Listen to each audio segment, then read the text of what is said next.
And we are live. Go ahead and refresh Rumble, see what's going on over there.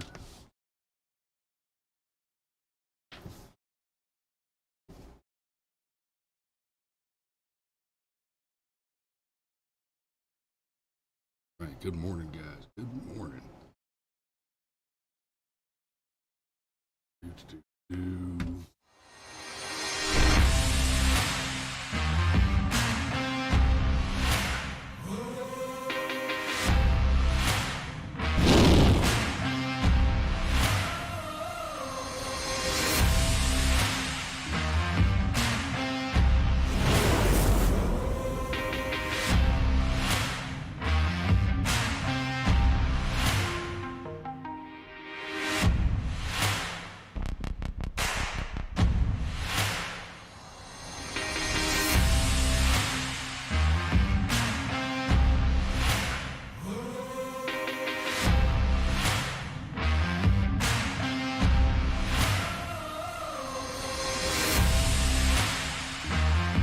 Let's do this. Good morning.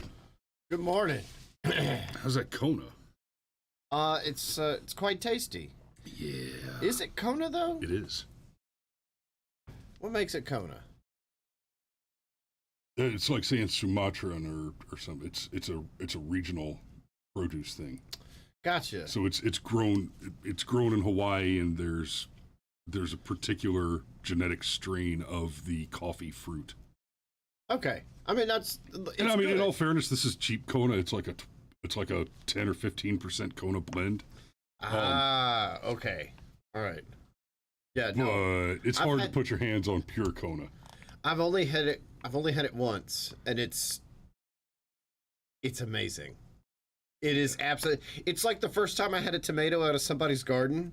I knew that I liked tomatoes. I did not know how much I liked tomatoes. It's like the first time I had a pineapple in Hawaii. Believe it or not, fresh pineapple. You can go buy a pineapple at the grocery store. Mm-hmm. Here. That's okay. It is not the same thing. No, makes total sense. You take a bite out of that bad boy, it's like, wow, I thought I liked pineapple. I didn't realize that I liked pineapple. Yeah, Steve says it's only grown in Kona, Hawaii. If you own land on that mountain, you grow coffee, full stop. And that is 100% true. Yes. There was, in North Lake Mall, they had this frou-frou coffee shop like 20 years ago, and I don't mean Starbucks. I mean, it was like, Yeah, it had some cute name like Quill and Cup or Meat Cute or some shit. I don't remember, but like they sold blends of coffee, and they had the different coffees you could try. And so it was like, oh, hey, do you want to know what coffee tastes like when it's grown in Nigeria? Sure. That's delicious. And then I got to the one that said that it was $70 a bag. And I was like, what? There's no way coffee's worth $70 a bag. And that little girl working behind the counter was like, oh, yeah? Coffee's worth $70 a bag. Oh, my sweet summer child. And then I took the sip and was like, it actually tastes like fruit. And she's like, that's because coffee's a fruit. And I was like, oh my God. So I had this battle buddy went to DLI with me, and then the follow-on school in Texas, and then happened to get assigned to my unit in Hawaii. And his first day at the unit in Hawaii, I said, okay, I'll show you around. We'll get your paperwork done. We'll get you signed up for everything. Let's grab a cup of coffee. And he said, oh, I don't drink coffee. And I said, what? And this guy was an amateur bodybuilder. He's gone on to win several competitions. He's a health nut, just absolute muscle builder freak. He said, oh yeah, it's all the cream and sugar. It's terrible for you. Oh, I see. You're one of them. Oh, so you've never actually had coffee. What do you mean? Coffee's you drink coffee black, my man. I'm telling you, this is going to change your life. He's no. I had it black before. It's just bitter. I was like, oh, you need coffee. I introduced him to Kona on the island because on Oahu, they sell Kona at the gas stations. Well, I mean, it makes sense, right? So because they grow it right there. It's not a novelty right. there. So we went to the little coffee shop at the PX across the street from HQ, and I got him a cup of that Kona, and he tried that, and that was the beginning of an amusing obsession. He took a micro roaster to Afghanistan with him, and now he roasts and he micro roasts and does exotic coffees. Like, that's his hobby. That's his little money making hobby. Well, you know what? Good for you. On his way to the chaplaincy. Good for you. Look, some people spread the word of Jesus. Chris decided to spread the word of Kona. Some things are more important. You son of a bitch. All right, give me the wheel so I can say hey to people before we get started. Some people love Jesus. Some people have priorities. All right. Okay, all right. That's 2 shots. He said turn the other cheek. He said don't. He didn't say stand there and keep turning cheeks. We're gonna do a whole show. We're gonna do a whole show at some point about turning the other cheek, because there's a passage that gets taken out of context entirely. Okay, so good morning to Scrimshaw, who, as far as we could tell, is first in the chat. And then there's Steve Rodemeyer. There is your father. Your Majesty. Yes, sir. Sean Stryker, Pitt Danny. There's your mom. Good morning, Ma. Danny, hello. Always good to see you. Hey, look, you know how I keep calling them Polytech even though they're TPS? We're talking about something vaguely related to dead naming today. So yes, indeed. I just figured I'd throw In fact, I'm going to do some dead naming today. Let's see. And then there's Megan Anderson, Fish, Golf, and Guns. Still sounds like the life. And then, okay, I think that's everybody. So if we didn't say hey to you, say hey to us. We'll say hey back. It's Woke Wednesday, my man. It is indeed. Oh, I didn't even put the words Woke Wednesday in the title this morning, but that's okay. I'd say you had one job, but since you do most of the setup, that wouldn't be fair. I had like 9 jobs this morning. And oh, God. Dude, I started my day yesterday at 3 o'clock in the morning. I got back to the house at just a hair before midnight. And when we get done with the show this morning, go to LJ. Yep. So, Friends. We're gonna start with the story about Friends. Not Friends. Our Friends. Those would be 2 totally different stories. I've maybe seen a handful of episodes of Friends. I did not know that there was a Tranny character in the show Friends that they made a big deal out of. But I mean, did you watch the show? I watched the show with girls I was trying to impress. Yes. Was I flipping through the channels and going, I could watch Friends or something else? No, I didn't pick Friends, right? Look, to be clear, okay, I'm not really going to dump on Friends. Like, it is a very well made and competent show, but it's also street plagiarism. Well, but no, I was going to say it's also just like the baseline, really. You know, it's not right. It's one of those where, okay, everything you've done here is technically correct. You have achieved your baseline goal. You have done exactly 42 push-ups in your 2 minutes. Yes, that is actually not a bad way to look at it. You have not exceeded the standards.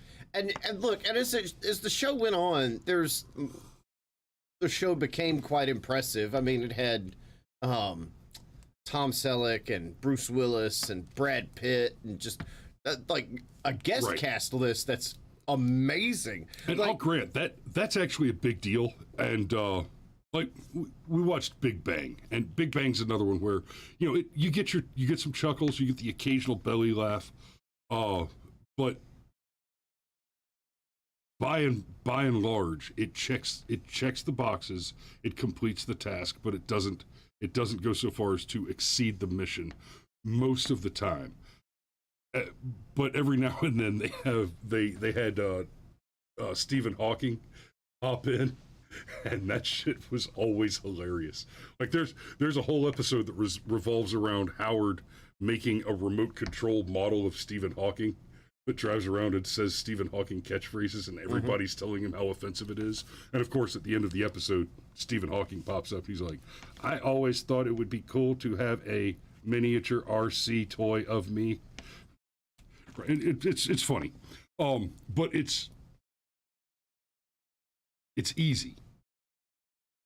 I mean, yes, and look, we don't say that in a vacuum, okay? You have to have the scripts and the budget Yes. and the cameras and the actors, and so, and it ran for many, many seasons. It was very, very popular. yeah, made the stars of the show incredibly rich. By the end, they were each getting like $1 million per episode, and look, good for them. Yeah. Okay, in all seriousness, good for them.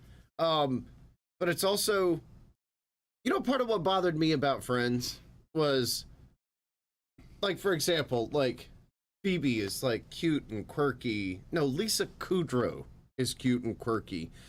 Phoebe would have 0 fucking friends in real life. Right? Like, and anyhow, I'm not going to go off on the... Right, and we don't need to go too far down the rabbit hole of analyzing Friends, but because the broader point that we're going to get to, Friends was progressive. It was. In the 90s. Yes. Right? Friends was, girl power and, oh, my poor people, and look at these lovely gay people that make the world better by being gay in it. Friends was progressive. And that is not sufficient. Friends co-creator Marta Kaufman apologizes for misgendering Chandler Bing's transparent. Ooh, you will be made to care. Tell him, you will be made to care. Kaufman also said she regrets not having enough diversity on the mostly white show. Okay. You already passed it. Pasted too far? Sergeant Major, it's too early for the bourbon, my man. So it was the 90s, right? What you're doing here is you are judging the activities of a time period by the dramatically altered mores of a latter time period, right? You are judging the you're judging the actions, the perfectly acceptable actions at the time, right?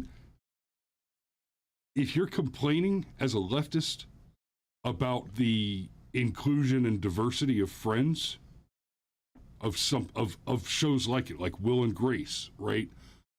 Stuff like that, you kind of missed the point. This is the propaganda engine that developed your entire movement moving forward. I mean, not this by itself, not Friends in a vacuum. But this was a piece of it. But this was a big piece of it.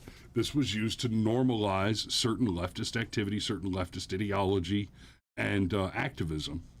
And the inclusion of the character at all was a maneuver toward making arguments for things like gay marriage and the acceptance of alternative lifestyles, et cetera, et cetera, et cetera. You know what? If you need to go back and cancel Friends, you may have missed the point of your movement. Well, you may have missed it entirely. And hang okay. on. Hanging. And the other piece of this is to criticize the mechanism of propaganda. Now, I'll give the left credit on this. Their mechanism is incredibly effective. I want you to remember, think back and try to remember. This was a big deal in academia and pop culture in the mid to late 90s, even into the early 2000s till about, say, 08, 2010, that area, right? They told us that it was incredibly important. Like you weren't a real person. You were just a monster, an evil bigot, a hateful monster. If you didn't know and immediately recognize on sight and correctly address the difference between transgenders, transsexuals, transvestites, and drag queens, You were expected to, there was a big difference between all four of these categories, and you were expected to know it, and you were expected to treat them accordingly.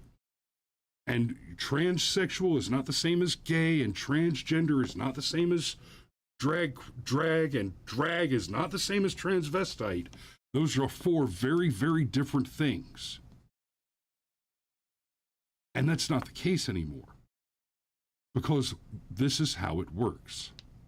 You will be badgered, bullied, canceled, abused, and dragged onto show trials to force you to comply with the current rule set. You get dragged into caring about drag. Yes. You will get dragged into caring.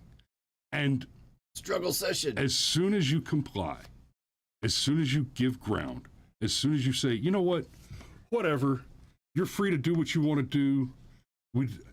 I ain't mad at you, just not in my backyard. Don't push it on my kids, right? That's not enough anymore. Because what happens is you say, you know what, it is fine. It is, you're an adult, you can do what you want to do. As soon as you comply, they change the rules. And now you being kind and accepting and polite is the opposite of that.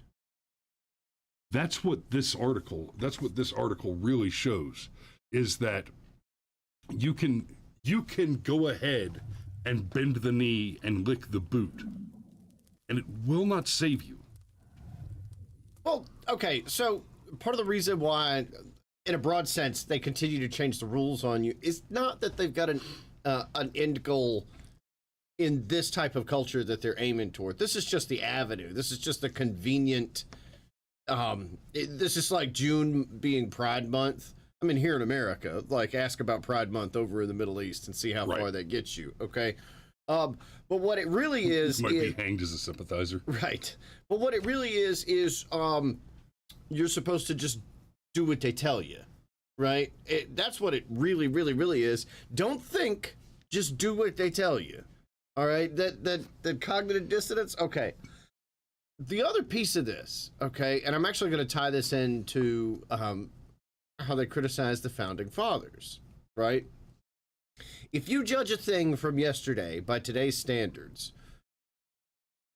that does have some critical value as far as thinking things through. But you also have to understand that when the thing was created, it wasn't created with today's standards. It was created with yesterday's standards. So if you say things like, well, why should we listen to the founding fathers? It was a bunch of old, white, patriarchal dudes, and a lot of them owned slaves, so screw them, that makes the Constitution invalid. Okay.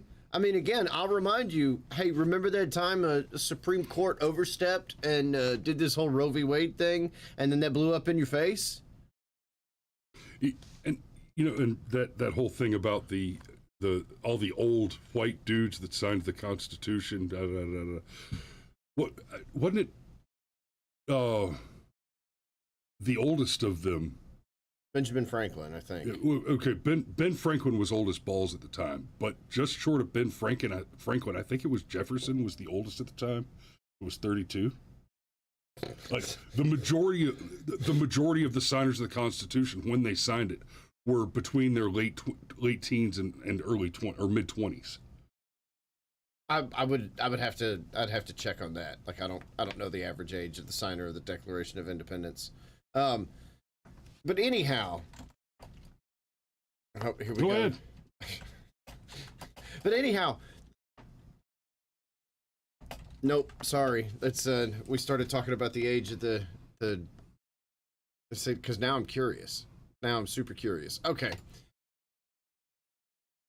It was progressive just to have a transgender character included, and yes, it started out as a joke. And look, here's the deal: you call it equality, or you could even call it equity. But if that is, if that's really what you want, there's a few things that you can tell how equal somebody is.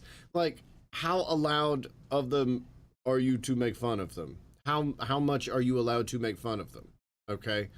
Because that is that's very telling.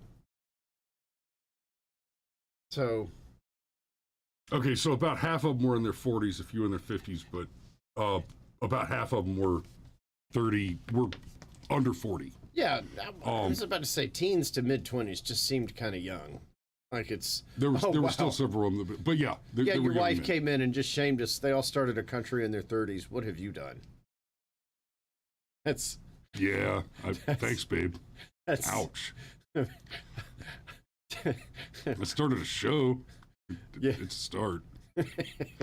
Now, in fairness, I mean, no, I don't know where I was about to go with that. I know where we can go with it. Okay, go ahead, but I want to get back to this. Well, we've also got other trans stuff. We do. So let me get back to this real quick. And you were talking about the standards of the past, and one of the pieces of that was, God damn it, what did she say? Pronouns were not yet something that I understood, Kaufman told the BBC in an interview scheduled to air on Monday, so we didn't refer to that character as she. That was a mistake. No, honey. Until 4 years ago, pronouns weren't a part of the argument. They were just a part of the language. Nobody was virtue signaling by demanding that people refer to them as they, as plural entities, or demon self, or whatever your furry pronoun bullshit is. The pronouns weren't a thing. They were just grammar. It wasn't a mistake you made. The mistake was giving ever an ear to these sociopaths that are willing to twist the language, and because the thing about twisting the language is that they don't just use it to cause you to try and force you to comply. They use it to destroy the ability of people to communicate with one another. Right? What's the key to a happy marriage? What's the key to love? Communication. Oh, I was going to say happy wife, happy life. Communication is excruciatingly important, right? I tell you what, these little things right here, my hearing aids, you talk about fixed my marriage overnight. Not that we were unhappy or had a bunch of problems, but I just had no idea what the fuck she was talking about most of the time, because I'm deaf as a stump. Oh. Big win. Oh. Big win with just being able to hear. Part of this abuse of my blessed sacred mother tongue is an assault on the very capacity of you to love one another. We're talking about the people who are currently engaged in violent protests to attempt to secure the authority to murder children. We're talking about people who, while knowing that being trans comes with a 40% suicide rate, are actively actively succeeding at propagandizing and grooming children into trans lifestyles. And we're not just talking about transgender, somebody being confused about how they're plumbed. They're talking about they're moving these children into things like, oh, well, I'm trans species. I'm actually a cat self. You need to recognize me by my sexual Pokemon orientation. Shut the fuck up. Alex says the mistake is apologizing for it. It was a comedy, for Christ's sake. Using proper pronouns isn't as funny, and that is absolutely 100% correct. When you apologize to the left in particular along these lines, what you're doing is you are ceding territory that says, okay, you're correct, and I'm sorry, I was incorrect. And yeah, so good morning to Alex. Also, JDF is here. Good morning. And then Rob Hova. Good morning. And then me and Hubs are about to hit 22 years married. Communication is absolutely key and being a foundation for our children. You look very young in your profile picture there, JDF. That is.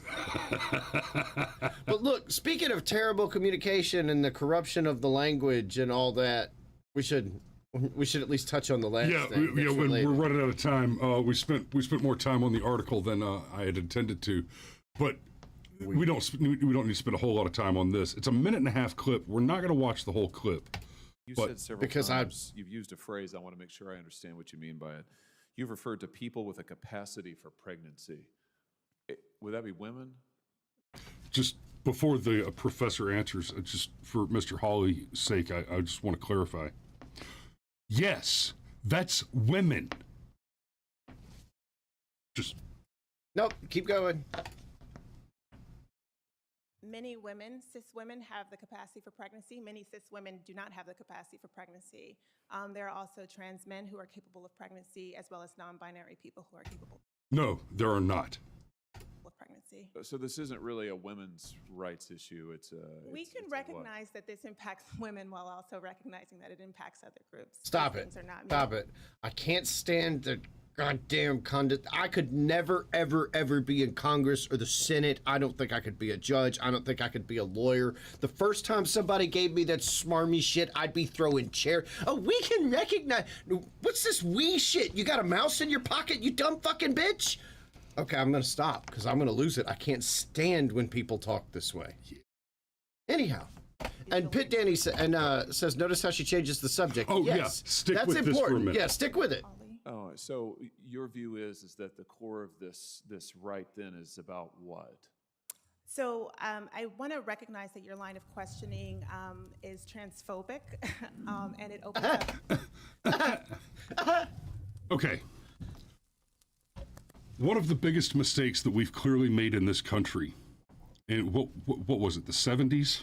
Where we closed down all the asylums and stopped committing the criminally insane in order to protect themselves and others, in order to protect the public from their dangerous, violent sociopathy. And I'm not just being clever and funny here, right? This woman with this ideology, right? She is part of the summer of love. The people who believe and espouse beliefs as she does set this country on fire. And they did it in large part because they have taken such a grand command of the levers of power that they knew and have proved now that they would be allowed to do so with impunity. One of the greatest mistakes we ever made is we stopped institutionalizing the criminally insane, like this woman. Of trans people to violence by not recognizing them. Wow, you're saying that I'm opening up people to violence by asking. And right there. Keep going. Okay. We're almost there. Women are the folks who can have pregnancies? So I want to note that 1 out of 5 transgender persons have attempted suicide. So I think it's important Because of my line of questioning? So Because- we can't talk about it? because denying that trans people exist and pretending not to know that they exist. I'm is denying that trans dangerous. people exist by Are asking you? you if you're Are talking you? about women Are you? having pregnancies. Do you believe that men can get pregnant? No, I No. don't think women can So get you- pregnant. No, Deny that abso-fucking-lutely And that not. leads to violence. Is this how you run your classroom? Are students allowed to? Oh yeah, and this question is how you, or you run your class. Yes, she's a professor. Yes. And you?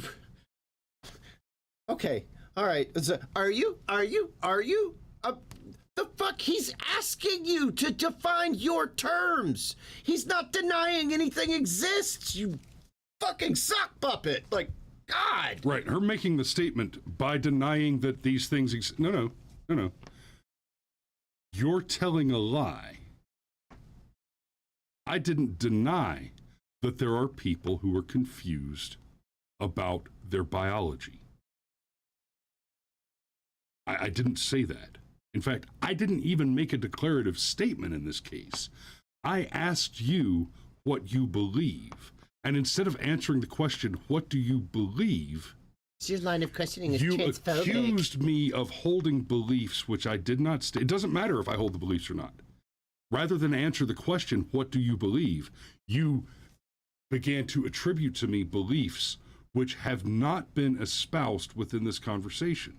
They're completely external to the line of questioning and irrelevant to your ability to answer the question, what do you believe is objective reality? And that there is a part of the problem with asking questions of these people. They are so clinically insane that they are intellectually divorced from objective reality. They don't believe that there is an objective reality. They are intellectually, mentally, and psychologically not distinct from people in an advanced state of drug-induced hallucination. They are divorced from reality.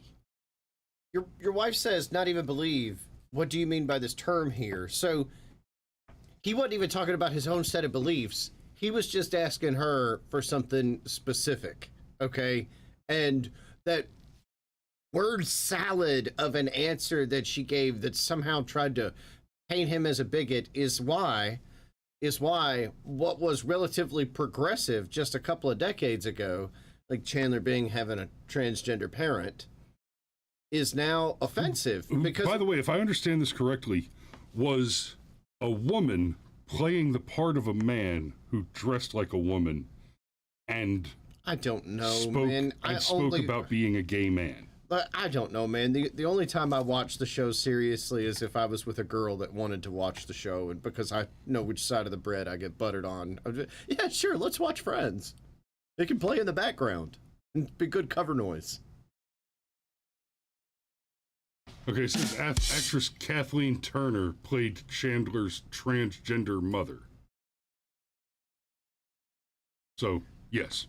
Anyhow, but that's what it is. It's that insanity that's being taught to your children that they're trying to shove down all of our throats. And like, not only will you be made to care, and let's not forget, as soon as we accept Professor Muppet's position here, that even talking about it is somehow violence towards transgender people, like somehow us mentioning it makes them more likely to commit suicide because we're denying their existence, even though we're literally saying that trans people exist. We can't have the fucking conversation without saying it.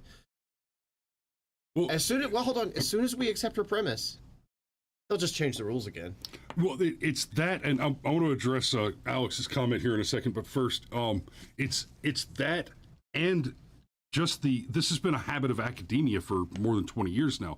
It's the whole speech is violence, words are violence thing. The entire reason that someone tells that particular lie is so that they can use that particular lie to defend the act of using violence in replace of rhetoric or discourse.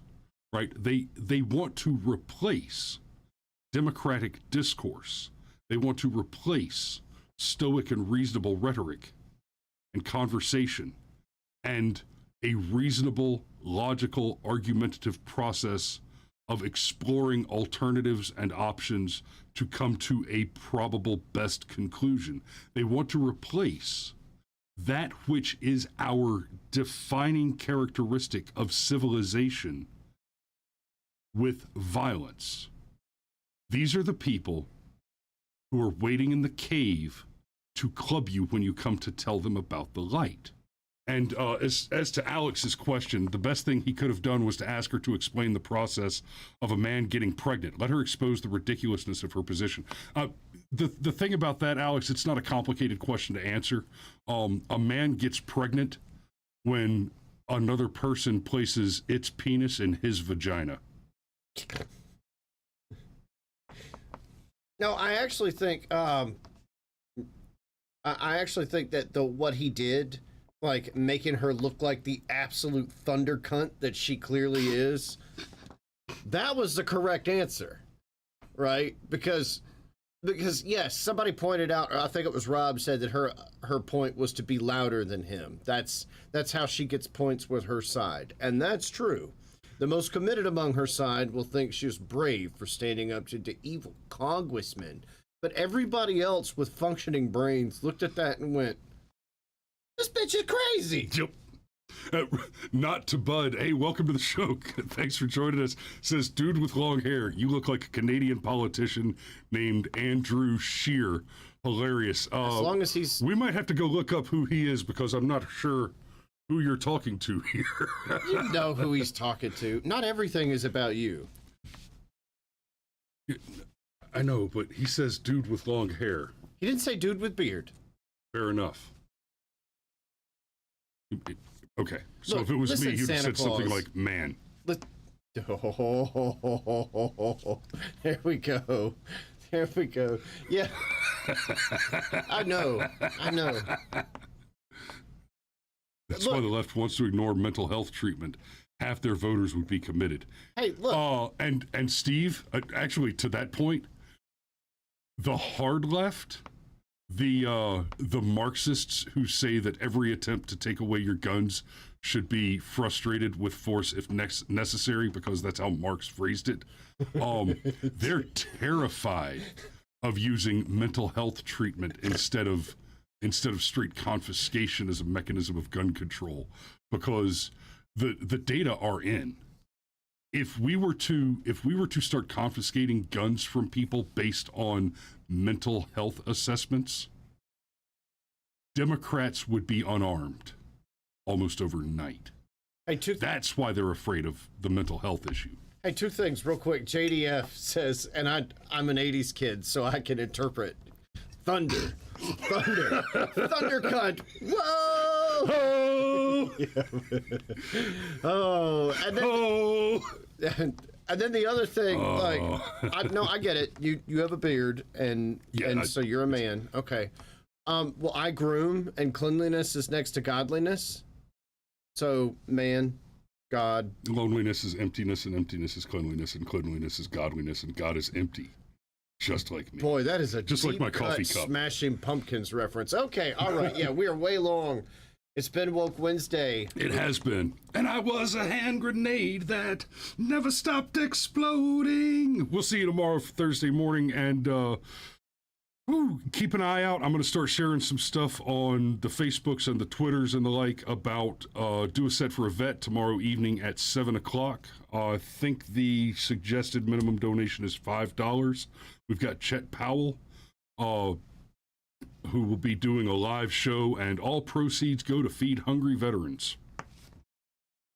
Oh, I'm sorry. This one's not for hungry veterans. This is for the Valkyrie Initiative, which offers alternative medical treatments without charge to veterans in need.